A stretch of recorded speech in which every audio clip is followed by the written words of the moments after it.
আসসালামু আলাইকুম। আজকে খুবই সিম্পল ও কমন একটা রেসিপিটা খুবই সিম্পল হলেও আমরা বাঙালি এই রেসিপিটা কিন্তু খুবই পছন্দ করি। রেসিপিটা খুবই কমন হওয়ায় অনেকের সাথেই কিন্তু আমার আজকের রেসিপিটা মিলে যাবে। প্লিজ আমাকে কমেন্ট করে জানাবেন কার কার সাথে আমার আজকের রেসিপিটা মিলে গেল। আজকে আমি আপনাদের দেখাবো আলু ভর্তা। কুয়াশা ঢাকা শীতের সকালে এক থালা গরম ভাতের সাথে আলু ভর্তা, সাথে যদি থাকে মসুরের পাতলা ডাল ও ডিম ভাজা, তাহলে কিন্তু সেই স্বাদের কোনো তুলনায় হয় না। ভর্তা করার জন্য এখানে আমি 2টা আলু নিয়েছি মিডিয়াম সাইজের। আপনারা চাইলে বাড়িয়ে 3টা 4টাও নিতে পারেন, যার যার পছন্দ, চাইলে কমিয়ে একটাও নিতে পারেন। তো আলুটা আমি মিডিয়াম সাইজের নিয়েছি, আপনারা চাইলে ছোট বড় মাঝারি সব সাইজেরই নিতে পারেন। আর আলুটা এখন কিন্তু আমি খোসাটা ছাড়িয়ে নিব। আলুর খোসা তো সবাই ছাড়াতে পারি, সেজন্য আর খুব বেশি দেখালাম না, অল্প একটু দেখে আমি খোসাটা ছাড়িয়ে নিচ্ছি। আলুর খোসা ছাড়ানো হয়ে গেলে এখন কিন্তু আমি লম্বা করে কেটে নিচ্ছি। আপনারা চাইলে মাঝারি সাজারি যে কোনো সাইজ করেই কেটে নিতে পারেন। তো আমি এখানে লম্বা সাইজ করেই কেটেছি, আপনারা পছন্দ মতো কাটবেন। তো আলু ভর্তা করার জন্য অবশ্যই তো প্রথমে আলুটা সেদ্ধ দিতে হবে। তো আলুটা আমি কাটার সময় ধুয়ে কাটিনি, এই জন্য এখন আমি ধুয়ে সরাসরি নিয়ে যাব সেদ্ধ দেওয়ার জন্য। আগে থেকেই কিন্তু একটা প্যানে পানিটা হালকা গরম করে রেখেছিলাম আলুটা সেদ্ধ দেওয়ার জন্য। এখন আমি কেটে রাখা আলুটা ধুয়ে নিয়ে সেদ্ধ দিয়ে দিয়েছি। সেদ্ধ দেওয়ার সময় এখানে কিন্তু আমি লবণটা ইউজ করিনি, শুধুমাত্র পানিতেই আলুটা সেদ্ধ দিয়েছি।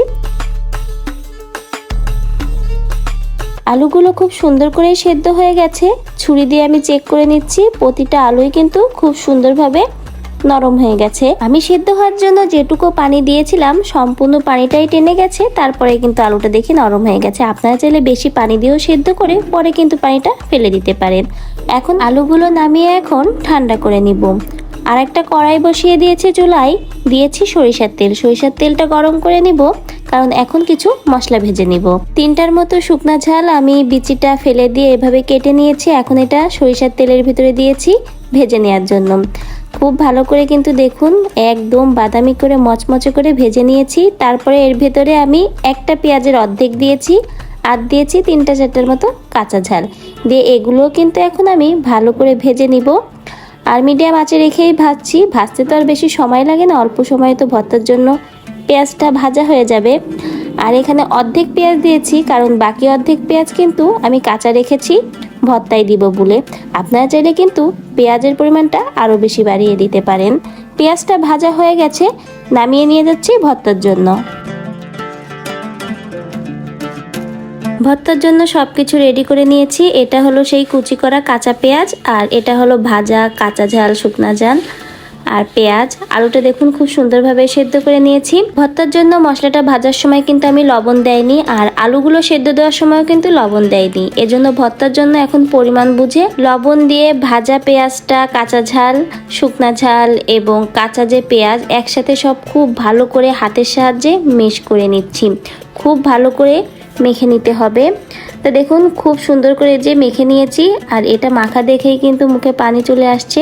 আর এখন দিচ্ছি ভর্তার জন্য ঘি দিলে কিন্তু অন্যরকম একটা স্বাদ আসে আলু ভর্তা থেকে। ঘি দিলে যেমন আলু ভর্তার স্বাদটা দ্বিগুণ বেড়ে যায়, তেমন কিন্তু অপূর্ব সুন্দর একটা স্মেলও আসে। মশলাটা মাখিয়ে নিয়েছি, তারপরে কিন্তু এই দেখুন আলুগুলো হাতের সাহায্যে মেশ করে নিচ্ছি। সব কিছু একসাথে খুব ভালো করে মেশ করে নিব। আর এখানে কিন্তু আলুর দানা দানা থাকা যাবে না, ভালো করে কিন্তু একসাথে মেশ করে নিতে হবে। আর খুব ভালো করে মেশ করে নিয়ে স্বাদ অনুযায়ী লবণ ঝাল একটু টেস্ট করে নেবেন। মাশাআল্লাহ অনেক মজা হয়েছিল। সার্ভ করে নিচ্ছি।